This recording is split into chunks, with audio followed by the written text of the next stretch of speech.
Inspiring interviews with today's top landlords. This is the Rental Income Podcast. And now, Dan Lay. My guest on the podcast today wants to remain anonymous. He doesn't want to use his real name, say where he is, or reveal how many properties he owns. And that's fine. I can totally respect that.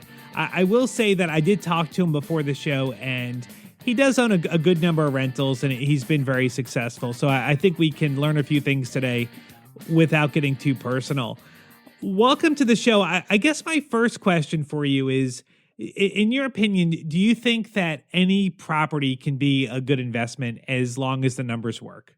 No, I would not say that. And that's one of the greatest misconceptions in real estate that I would really like to just stamp out. Most people have rented a car. Mm-hmm. So we've seen the cars that you find in the rental car business, and they're not Porsches and BMWs, right? They're a certain kind of car. It's not just that they're the cheapest cars. It's that they're a certain type. And what that certain type is that those cars that provide the most basic functions only. Because people that rent a car, mostly they want to get from here to there, and they want to get there safely. They don't want it to be, 8 gallons per mile. They don't want it to be expensive. They'd like it to be safe. Mm-hmm. Those are all the basic functions of a car. Anything else is a luxury. And that's really what you want in a rental property. I only do single family homes. There are people that do apartments. I don't do apartments. That doesn't mean I think they're bad. I just don't do them right now because they don't meet my plan. But single family houses have certain advantages, and there's a rise right now in the rental of single families only. I was just reading an article the other day that there's a whole class of older renters now that simply refuse to live in an apartment. Mm-hmm. And they're actually creating now build to rent single family homes. Wow. So it's almost hard to wrap your head around that concept, but we're going to be seeing that. We traditionally think of single families as being owner occupied, but there are lots of renters in this nation, and they want to live in houses too. Sure. And the thing about houses have certain advantages, one of which is that the tenants tend to stay for very long periods of time. And one of the things I like about them is that they can be converted to a retail sale, in theory, if it hasn't become a rental only neighborhood. So the thing about a house that you want is just like that rental car company wants for their cars. You want the things about a house that make it most valuable are the basic functions. It protects you from the wind and the snow and the cold. It shelters you. It has a roof, a floor, and 4 walls. It's got plumbing, electrical, hot and cold running water, a kitchen to make food. Those are all important functions, and that's what people pay the most for. Anything else is a luxury, and a luxury by definition is that thing which is not necessary. So pools, barbecues, fancy flooring, all the upgrades that you have in expensive houses, those aren't necessary for people, and they don't make for good rentals because you don't get a return on that part of the investment because they're not necessary. What people pay for is function. So you're not putting in granite. You're not doing stainless steel. You just want the pure basics. Granite is one of those things that, in theory, there could be cases because it's so indestructible. Although apparently it stains. There are certain things that are that have higher durability. Granite is so expensive that I don't know if it would meet that requirement, but. Definitely, I'm not necessarily saying that you have the lowest quality materials, say in your kitchens or bathrooms. I like things that are durable. It's like I like brick houses for that reason, because it lasts a lot longer than vinyl. But you don't want to pay for anything extra. So you really want three bedrooms, 2 bathrooms, about 1,200 to 1,500 square feet, and none of those other things that I mentioned. And luxuries have another problem that come with them. Not only are they not good as on the return side of for being a rental, they break. Mm-hmm. You don't want things that your tenant can break that aren't even necessary. or that could cause you a liability. I have a property manager who recommends removing all disposals, because no matter how many times you tell people they're going to have to pay for the service call, their kids are going to stick, pencils down the disposal and clog it. And although I'm pretty used to having a disposal, I'm a middle-class guy, they're not necessary. People live without them, and they cause a lot of problems. Right. It's just one more thing that's going to go wrong and going to cause you a heartache. What about garages? Garages, I haven't even figured out garages. There's really an odd thing with them. To me, in where I live in California, garages are an absolute necessity. I never see a house without them. Mm-hmm. But in the East Coast, the last place you would think that garages are not a necessity, they're not. There are new housing. I have new houses that I bought in North Carolina. The whole development doesn't have garages. So it doesn't make any sense to me, and I can't figure it out. But apparently they're not a necessity. What type of neighborhoods do you like to buy in? Good ones. Okay. So you're looking for like the A-class top neighborhoods, or do you want more of like a working class neighborhood? I find I'm looking for the highest return on my investment. Okay. That's what I care about. Okay. Without, being in a neighborhood that's a meth lab. My test, so I'll take the worst neighborhood that a property manager is willing to put up with. That's really the test. If the property manager won't manage properties there, if they won't even go down the street, you don't want it. Okay. Yeah. Well, let's talk about ROI. You mentioned that you want the highest ROI. What are you? What kind of ROI are you looking for when you're evaluating an investment? Well, I have a number in my head, and it's just a rule of thumb. It is, just somewhat arbitrary, but not completely, and that's 10% as a minimum. That's what I'm looking for. Now, why 10%? Well, first of all, we have something to compare it to, the stock market. Mm-hmm. What is the historical return long-term of the stock market? Well, they used to always say it was 10%. After recent events, they now say 8.5%. So I'm a conservative guy. Let's say 8.5. Mm-hmm. Well, due to the tax advantages, the extreme tax advantages of the stock market, which are better than real estate, frankly, I would say that. Let me question on that, because like real estate has really good tax breaks with the depreciation. It does. But I knew you were going to call me on that. That's a whole other discussion. But without getting too much into it, you really think the stock market is better tax wise than real estate? Yes, but with an asterisk I'll get to. Yes, okay. Because the law, you can't beat a long-term capital gains rate and dividend rate of 15%. Yeah. And not only that, you can move. You have the Supreme Court of the United States has said that you can earn all your capital gains in a state that taxes you, like California. California doesn't, like many states, doesn't have a capital gains rate. They just tax everything as ordinary income. So I would get whacked pretty hard if I, cashed out in California. But I don't have to do that.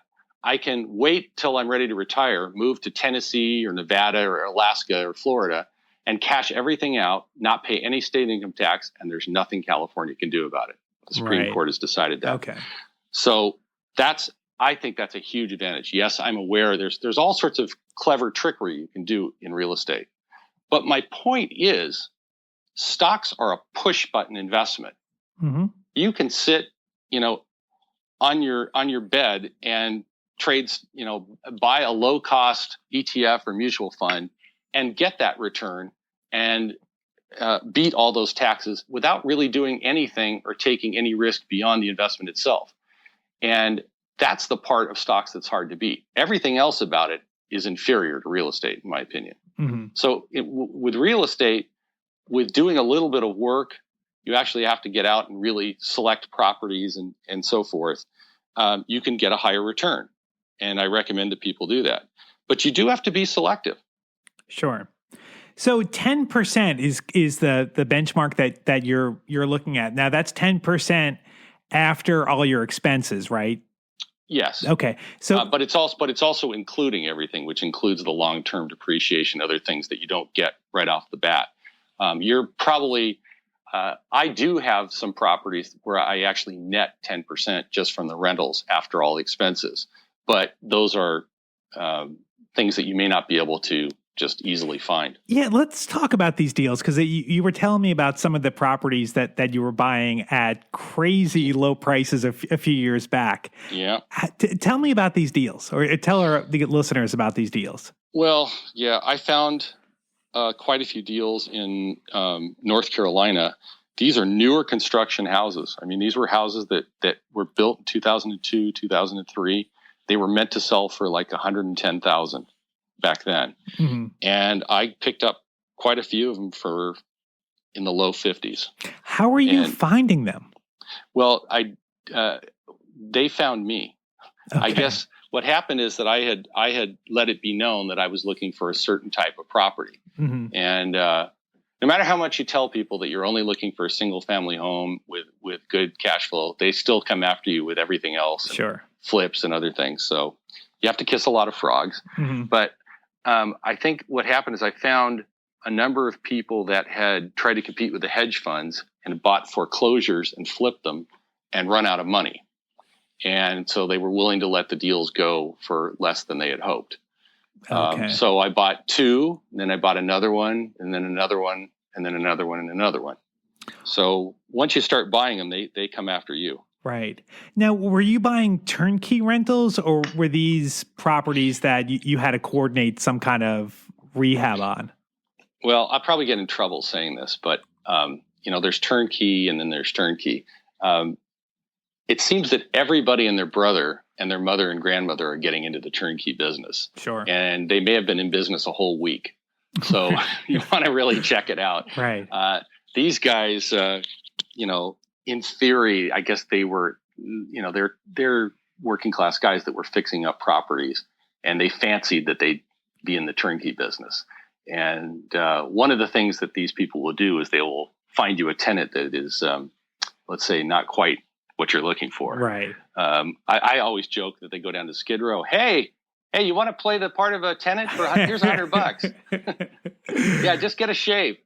So one thing that I do since in turnkey rentals, the providing the tenant a suitable tenant is part of the deal. I want to see the tenant's application. I want to see the full application, and I want it. You need to verify that they've actually collected a deposit, right? Because in some of these cases, they don't even collect a deposit. Oops. Wow. So it was supposed to be turnkey, but it ended up, the tenants didn't work out, and I had to find new ones. But my rate of return, I was getting 1.8%. I'll tell you the actual numbers. One of them I bought for $53,000, and the rent was $850 a month. Wow! So yeah, that's incredible. That's really good. Yeah, but understand that that's a lower quality tenant because you're not going to get people with good credit scores, and they're going to be evicted. Some tenants at the low end, they literally get evicted almost every month, and they have to. It's really sad to watch. And if I could figure out a way, to help them out, I would do it. I even told my PM I wanted to lower the rent. And I said, I would take a lower rent if you can get me a better quality tenant. He goes, we tried that, and the courts won't back us up. They'll say, that's just, they would not consider the discounted rent as the real rent. Okay. Wow. So is it hard, like to find someone you can trust down there to manage the properties without it being something that you can? It's always hard to find somebody to manage properties. Always. That's a tremendous challenge. You read all the guru real estate books out there. They say, don't manage your own properties. Don't manage it. They're going to neglect your property. They're going to charge you, and they're going to mark up everything. All true. Mm-hmm. But you know what? That's terrible advice. Right. Do not manage your own properties. Ever. That's terrible advice. And I think that kind of goes down to a fundamental thing of what your role is going to be. Are you an investor, or are you someone that this is going to be your job to manage your properties? You are correct, sir. I would totally agree with that. And this is how people get in trouble. Is they don't clearly see what their role is. I want to be strictly an investor. I don't want to have a job. Mm-hmm. Now I'm in a position where I can do that, but I don't want any muddling of, me going down there and replacing carpet and taking out trash bins of stuff and then trying to figure out how much that's, I should bill myself for doing that. I want to make executive decisions. When you're best off, I think, doing real estate investment as a CEO. You want to be an executive. The executive doesn't go down and clean the washroom. The executive makes decisions that affect the other workers. You want to learn to work through other people. You want to learn to manage your managers. Just because you have property managers doesn't mean that you just let them do their thing. Right now, my friend and I are going over with a fine-tooth comb 3 different management contracts, because management contracts, they write the contracts, and that's always bad. Mm-hmm. We'd like to write our own contracts, but that's kind of hard to sell. So we're going through and finding all these very onerous things that we can't live with in management contracts and saying we can't use that manager because we're not okay with giving them power of attorney, for example. Right. So you always have to manage your managers. So, just like you would have to in a company, you have to manage your employees. On a daily basis, how are you managing your manager, or are you even getting that involved on a daily basis or even a monthly basis with your properties? That's a good question. And I'm actually trying to figure out how to automate that. I now have a friend who's not really a partner, but I brought him in just so that we could share information on the same things. That's going to be a question, is how do we direct the flow of information to us? Like, I have to constantly tell managers, I need you to tell me if somebody doesn't pay their rent, if they're late. I need to be told if you had to do a service call. There's one that's very good about that and the others are not. I'm not going to give you permission to re-sign a tenant without me looking it over first. I need to get them to always tell me about relevant things happening with my property at the time they happen. Mm-hmm. And since they're not going to do that, I have to have a system where I don't just notice 3 months down the line that, hey, I didn't hear about this property. So my daily work, it's not really daily. It's, several times a week, consists of reading emails from my property managers and going over, at the time of month when I get all my direct deposits, and you should always get all direct deposits, no checks. This is 2016. Yeah. Right. Exactly. Believe me, you want to anyway. Right. Makes life so much easier to get those direct deposits. You will find so much of the real estate world really isn't in the 21st century. You still have people that are signing contracts by paper. Right. I refuse to do that. I want to do only electronic signature. So I have records of everything. And I get all the notifications from my HOA that my tenant hasn't trimmed the palm tree. Mm-hmm. Why can't I redirect that to the property manager? Well, because it's just not set up to do that. Right. They want to notify the owner for legal reasons. But I would say that's the premier challenge of owning multiple managed properties, is to control the flow of information and make sure you have to proactively seek it out and notice when you're not getting it. Well, that about wraps things up. Thank you so much for coming on the show, and thank you so much for listening. We'll be back with a brand new episode next Tuesday. My name is Dan Lane, and this has been the Rental Income Podcast.